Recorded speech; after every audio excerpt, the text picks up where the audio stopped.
Over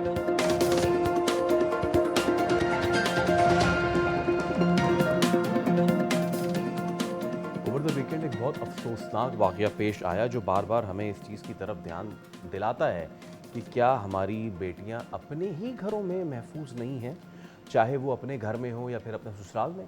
Rawalpindi کے علاقے لال کرتی میں 45 سالہ ہنا جاوید کے مبینہ قتل کیس میں اہم پیش رفت سامنے آئی، جہاں گزشتہ روز مقامی عدالت نے مقتولہ کے شوہر اور گھریلو ملازم کو 3 روزہ جسمانی ریمانڈ پر پولیس کے حوالے تو کر دیا ہے، جبکہ مقتولہ کے سسر کو بھی شامل تفتیش کر لیا ہے اور بیان تو ریکارڈ بھی کر لیا گیا ہے۔ پولیس یہ بتا رہی ہے کہ ملزمان کے قبضے سے رسی، بجلی کی تار بھی برآمد ہوئی ہے اور ابتدائی جو تحقیقاتی رپورٹ ہے اس کے مطابق ہنا جاوید کی لاش 20 اگست کو گھر کے باتھ روم سے ملی تھی۔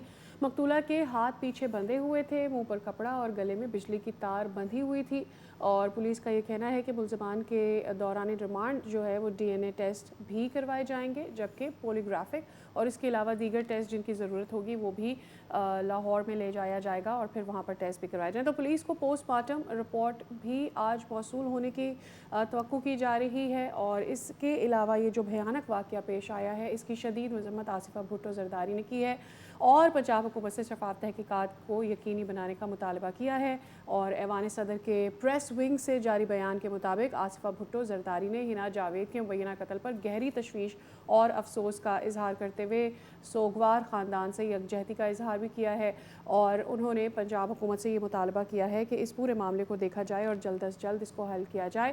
تو سمیہ زیب صاحبہ ہمارے ساتھ موجود ہیں جو کہ کزن بھی ہیں، اور ان سے بات جانتے ہیں کہ یہ جو سارا واقعہ ہوا ہے یقینی طور پر یہ انتہائی افسوسناک ہے، اور ایسے میں جو غمزدہ خاندان ہوتا ہے اس کے لیے اپنے ایموشنز کو شیئر کرنا بھی ایک مشکل مرحلہ ہوتا ہے۔ تو سمیہ السلام علیکم، اور بہت بہت بہت شکریہ اس مشکل وقت میں آپ نے ہمارے شو کے لیے ٹائم نکالا۔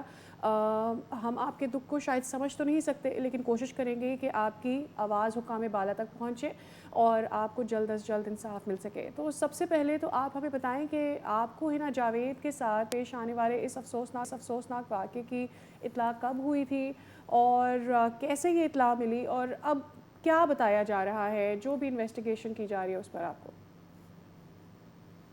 جی السلام علیکم، thank you for having me. اور سب سے پہلے تو مثبت جو کہ ہنا جاوید کی بھابھی ہیں اور میری بہن بھی ہیں، ان کی 7:26 پر ہمیں فہد جاوید کے فادر ان لا جو میرے فادر ہیں ان کو کال آئی تھی، اور انہوں نے روتے ہوئے بتایا تھا کہ ہنا جو ہیں وہ فوت ہو چکی ہیں۔ اور یہ بات سن کر ہم سب کافی شوق ہو چکے تھے، کیونکہ وہ ایک صحت مند خاتون تھیں اور اس طرح کی بات ہم نہیں ایکسپیکٹ کر سکتے تھے۔ خیر ہم لوگ بہرحال ہم اتنی دیر میں فوراً ہنا کے سسرال کی طرف نکل گئے تھے، اور جب ہم گیٹ پر پہنچے تو وہاں پہ سیکیورٹی کافی سخت تھی اور انہوں نے ہماری گاڑی اندر نہیں داخل ہونے دی۔ پھر ہم پیدل ہی ہنا کے سسرال کی طرف اندر گئے، اور جب وہاں پہنچے تو وہاں پولیس آلریڈی موجود تھی اور وہ انویسٹیگیشن بھی کر رہی تھی۔ فہد جاوید کے جو فادر ان لا ہیں وہ پولیس کے ساتھ ہنا والے کمرے کی طرف چلے گئے، اور میں اور میری والدہ دوسرے فلیٹ کی طرف چلے گئے، جہاں پہ تینوں ملزمان موجود تھے، فیصل، ان کے والد اور ان کے ملازم، اور وہ لوگ ڈائننگ ٹیبل پر کافی پرسکون طریقے سے موجود تھے۔ جبکہ فہد بھائی جو ہنا کے بھائی ہیں وہ بہت زیادہ چیخ و پکار کر رہے تھے، اور وہ کافی رو رہے تھے، اور وہ بار بار کہتے تھے کہ ظالموں نے میری بہن کو بڑی بے دردی سے مارا ہے، اور ان کے ساتھ ساتھ ہم بھی بے تحاشا رو رہے تھے۔ تھوڑی دیر بعد میرے جو فادر ہیں وہ ہنا کی ڈیڈ باڈی دیکھ کر واپس آ گئے، اور وہ شدید پریشان تھے اور وہ بھی بہت رو رہے تھے، اور ہمارا سب سے زیادہ حیرت کی بات یہ تھی کہ جو ملزمان تھے وہ بہت پرسکون تھے۔ انفیکٹ جو ان کے ملازم تھے، آپ کہہ سکتے ہیں کہ مطلب ان کے منہ پہ ایک بڑی سینیکل سی اسمائل تھی۔ اور خیر بہرحال ہم کافی دیر وہاں پہ رکے، میں اور میری والدہ، اور پھر اس کے بعد ہم لوگ فہد جاوید کو میرے والد جو ان کے سسر ہیں ان کے ساتھ وہاں پر جائے وقوع پہ چھوڑ کے پھر ہم ہنا جاوید کی جو میکہ ہے اس کی طرف چلے گئے تھے۔ اچھا میم، یہ بتائیے کہ آپ لوگوں نے اب تک کیا اسیس کیا ہے ہنا کے ساتھ ہوا کیا اصل میں؟ اور اب ایک چیز ہوتی ہے نا کہ اچانک سے، آپ بھی کہہ رہی تھی کہ یہ پتہ نہیں کیا اچانک سے ہو گیا، اچانک سے ہوا ہے یا گھر والوں کو پہلے کوئی شک تھا کہ کوئی اس طرح کی چیز ہو رہی تھی؟ ہنا نے خدا نخواستہ کوئی کمپلین کی ہو اس سے پہلے اپنے گھر میں؟ Anything that you know of? نہیں دیکھیں، حنا جاوید ایک انتہائی میچور انسان تھیں اور وہ بہت صابر تھیں اور کافی تعلیم یافتہ خاتون تھیں جو کہ اپنے کیریئر میں کافی ایکسیل کر رہی تھیں. وہ پہلے نیشنل اسمبلی میں کانٹینٹ رائٹر تھیں اور ابھی ریسنٹلی وہ ڈیجیٹل میڈیا ایگزیکٹو تھیں ہمارے پاس ڈائریکٹریٹ جنرل میڈیا میں. تو یہ تو وہ بحیثیت ایک خاتون اور پروفیشنل. کیریئر وائز ان کی خصوصیات ہو گئیں. اس کے علاوہ بحیثیت بیٹی بھی اگر آپ ان کو دیکھیں تو وہ اپنے والدین کے لیے ہر وقت ان کی دیکھ بھال میں مصروف رہتی تھیں، ان کا بہت خیال رکھتی تھیں. تو اسی طرح جہاں تک ایز اے بیوی ان کی بات کی جائے تو وہ ایک بہترین بیوی تھی جو کہ اپنے رشتے کو بچانا چاہتی تھی. اور اسی رشتے کو بچانے کے لیے اور انہوں نے اپنے گھر والوں کو پریشان نہ کرنے کے لیے نہ کرنے کی مطلب سبب سے انہوں نے ان کے ساتھ یہ ڈیٹیلز نہیں شیئر کی.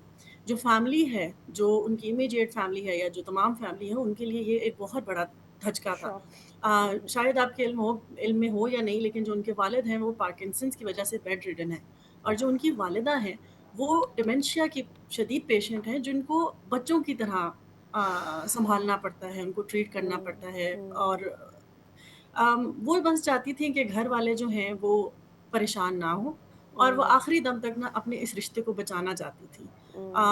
اور وہ اپنے جو آلریڈی پریشان والدین ہیں، بھابھی ہیں، بھائی ہیں، ان کو مزید پریشان نہیں کرنا چاہتی تھی. تو ہمارے لیے یہ ایک شوق تھا اور ہمیں بالکل بھی آئیڈیا نہیں تھا کہ وہ کسی قسم کے خطرے میں ہے. صحیح. سمیہ، یقینی طور پر جب اس طرح کا واقعہ پیش آتا ہے اور اس سے پہلے اگر کسی خاتون کے اوپر تشدد ہوتا بھی ہے، آپ نے جس طرح سے بتایا کہ عام طور پر لڑکیاں اپنے گھروں میں شیئر نہیں کرتی ہیں، اور خاص کر کے اگر ان کے گھر میں ان کے والدین کی صورتحال دیکھیں. لیکن کوئی دوست، کیونکہ شادی کو بھی 9 ہی ماہ گزرے ہیں، تو کبھی کبھی آپ اپنے دوستوں سے، ارد گرد لوگوں سے یہ باتیں شیئر کر رہے ہوتے ہیں کہ آپ کس قسم کے رشتے میں ہیں اور کیا مشکلات آپ کو دیکھنی پڑ رہی ہیں. کسی سے بات ہوئی ہے جہاں سے کوئی ڈیٹیلز ملی ہیں کہ کیا ان پر تشدد کیا جا رہا تھا، کوئی ان کو دھمکیاں دی جا رہی تھی، کیا وجہ بنی، کیوں ان کو اتنی بے دردی سے قتل کر دیا گیا؟ دیکھیں، جیسا کہ میں نے آپ کو پہلے بھی بتایا، وہ ایک میچور خاتون تھی. وہ اپنے نہ صرف سسرال کو دیکھ رہی تھی بلکہ وہ اپنے والدین، بہن بھائی سب کی ان کو فکر تھی. آپ کسی سے بھی ان کے بارے میں سنیں گے تو آپ کو صرف یہی کہیں گے کہ وہ ایک دل کی بہت اچھی انسان تھی جن کو آپ کبھی غصے میں نہیں دیکھیں گے، جن کو آپ کسی کے ساتھ کسی بھی اس میں نہیں دیکھیں گے، پریشانی میں.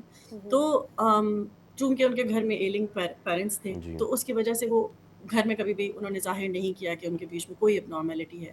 اور جب یہ حادثہ ہوا اس کے بعد ان کے دوستوں نے ہمیں بتایا کہ یہ ایک نارمل شادی نہیں تھی اور اچھا. ان کے خاوند کا رویہ ان کے ساتھ انتہائی غیر مناسب تھا اور وہ علیحدگی کا بھی سوچ رہی تھیں اور وہ دونوں ایک سیپریٹ لائف گزار رہے تھے.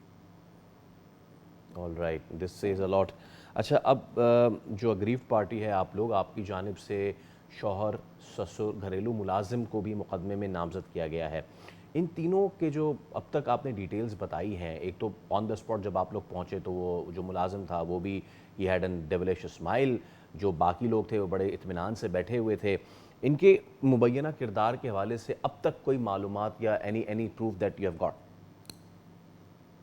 دیکھیں، جتنے ہم لوگوں نے ابھی تک تمام شواہد اور گواہیاں اکٹھی کی ہیں اور یہ ہم نے کیا بلکہ دیکھیں یہ ساری انویسٹیگیشن کرنا جی. اور معاملے کی جڑ تک پہنچنا یہ پولیس کا کام ہے ایبسلیوٹلی. اور وہ ظاہر ہے. تمام شاہدین بھی اکٹھے کر رہے تھے، گواہیاں بھی اکٹھے کر رہے ہیں.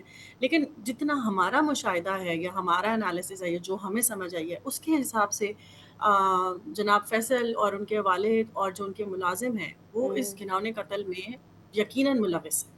صحیح. اور سمیہ، وہ تمام تر لوگ جن سے بھی اپنے دل کا حال آگے رکھا خود حنا نے، کیا وہ اس میں گواہ بننے کے لیے تیار ہیں، اس کیس میں مدد کرنا چاہتے ہیں، جن کے پاس ڈیٹیلز تھی کہ حنا کے شوہر ان سے بدسلوکی کرتے تھے، ان کا رشتہ نارمل رشتہ نہیں تھا؟ دیکھیے، کچھ چیزیں ایسی ہیں جو صرف پولیس بہتر بتا سکتی ہے کہ ان کی انویسٹیگیشن میں کون انوالوڈ ہے اور وہ کس سے مدد لے رہے ہیں. اس بارے میں میرے علم میں شور ایسا کچھ شور. نہیں. شور اچھا، شور شور. مجھے یہ بتائیے کہ اب تک کی جتنی بھی تفتیش ہوئی ہے پولیس کی جانب سے، آپ لوگ مطمئن ہیں اس پہ؟ جی جی بالکل، ہم بہت مطمئن ہیں، ہم تمام تفتیش سے مطمئن ہیں اور کارروائی سے بھی مطمئن ہیں. پولیس نے مستقل ہمارے ساتھ بہت اچھی طرح کوآپریٹ کیا ہے اور جتنے بھی ادارے، جتنے بھی لوگ ہمارے ساتھ انوالوڈ ہیں، ان سب نے ہمیں بھرپور سپورٹ کیا ہے، اور انہوں نے یہ ثابت کیا ہے کہ وہ سب حق کے ساتھ کھڑے ہیں اور ہمیں انشاءاللہ انصاف ضرور ملے گا۔ اچھا، میں ایک چیز آپ سے ضرور جاننا چاہوں گا، اور یہ تھوڑا سا تکلیف دہ سوال ضرور ہے، اور اللہ نہ کرے کہ کوئی بھی فیملی اس کرب سے گزرے، لیکن لوگوں کو یہ بتانا بھی سمیہ ضروری ہے کہ انسان کتنا وحشی، کتنا جانور ہو سکتا ہے، اور ان تمام تر لوگوں کو، ان تمام تر بچیوں کو بھی کریج ہمیں اس پلیٹ فارم سے دینی چاہیے کہ اگر آپ کے پاس خدا نہ خواستہ کوئی ایسی چیز ہو رہی ہے تو آپ خود آواز بلند کریں، اپنے گھر میں کسی کو بتائیں ضرور۔ جو چیزیں برآمد جی ہوئی ہیں میں چاہوں گا اگر آپ ہمیں بتا سکیں کیا کیا برآمد ہوا تھا آن دا اسپاٹ، وہ رسی اینڈ فلاں ڈھمکا، if you can tell us. جی دیکھیں، جو چیز پبلک نالج میں اگر پولیس نے شیئر کی ہے تو وہ کی ہوگی، بٹ میں اس بارے میں ڈیٹیلز نہیں اوکے، شیئر کر سکتی اور میرے علم میں ہے بھی نہیں۔ All right, sorry. آل ٹھیک ہے، right. And at the same time Sumaiya, Asifa Bhutto صاحبہ نے اس پر مطالبہ کیا ہے پنجاب حکومت سے کہ سارے معاملے کو دیکھا جائے اور اس کے جو بھی انویسٹیگیشن میں ڈیٹیلز ہیں وہ بھی سامنے آ رہی ہیں۔ سو اس کو آپ کس طرح سے دیکھ رہے ہیں؟ اوبویسلی ہمارے معاشرے میں خواتین کے ساتھ اس طرح سے بہت سے واقعات ہوتے ہیں، لیکن جب لیڈرشپ، ملکی لیڈرشپ اس کے اوپر آواز بلند کرتی ہے تو ایک احساس رہتا ہے کہ خواتین کے لیے کام کیا جا رہا ہے اور یہ میک شور کیا جا رہا ہے کہ ان کو تحفظ فراہم کیا جائے۔ جی جی، دیکھیں، ہم اس بات کو بہت اپریشیٹ کرتے ہیں، ہمیں ہر طرح کے ادارے سے ہر کسی نے ہمیں مدد کے لیے اپروچ کیا ہے اور وہ لوگ ہمیں مستقل سپورٹ کر رہے ہیں۔ دیکھیں، ہنا جو ہے نا وہ صرف ہماری بہن اس درندگی کا شکار نہیں ہوئی، بلکہ ملک میں آئے روز خواتین ہراسمنٹ، آنر کلنگ اور میل شوونزم کی بھیڑ چڑھ رہی ہیں، جی اور یہ سلسلہ رکنے کا نام نہیں لے رہا۔ ایسا لگتا ہے ہمارے ملک میں مطلب ایک جنگل کا نظام ہے اور بے تحاشا بھیڑیے درندے بس دندناتے پھر رہے ہیں۔ اس لیے حکومت کو مطلب حکومتی سطح پر کوئی قانون سازی، بہترین قانون سازی کرنی چاہیے تاکہ اس درندگی کا خاتمہ کیا جائے، تاکہ خواتین کا جو استحصال ہے اور ان کی قتل بند ہو سکے اور ان کو پروٹیکشن فیل ہو، جی ان کو جی، تحفظ فیل ہو، اور وہ آزادی سے کم از کم سانس تو لے سکیں، کم از کم اپنی زندگی جینے کا ان کو اختیار ہو۔ اور بالکل اس سے ٹھیک، مور اوور جی، پاکستان کا امیج دنیا میں خراب ایبسلیوٹلی ہو رہا ہے ایبسلیوٹلی اور ہوتا ایبسلیوٹلی۔ ہے، اور ہمیں اس کو روکنے کی اوکے، ضرورت ہے۔ بالکل ٹھیک ہے ہمارے سمیہ۔ کیس میں جی سمیہ، اب ہمارے پاس وقت کی کمی ہے، لیکن تھینک یو سو مچ، آپ نے ایک تو you put up the courage to come, and اس کے لیے بھی آپ کا بہت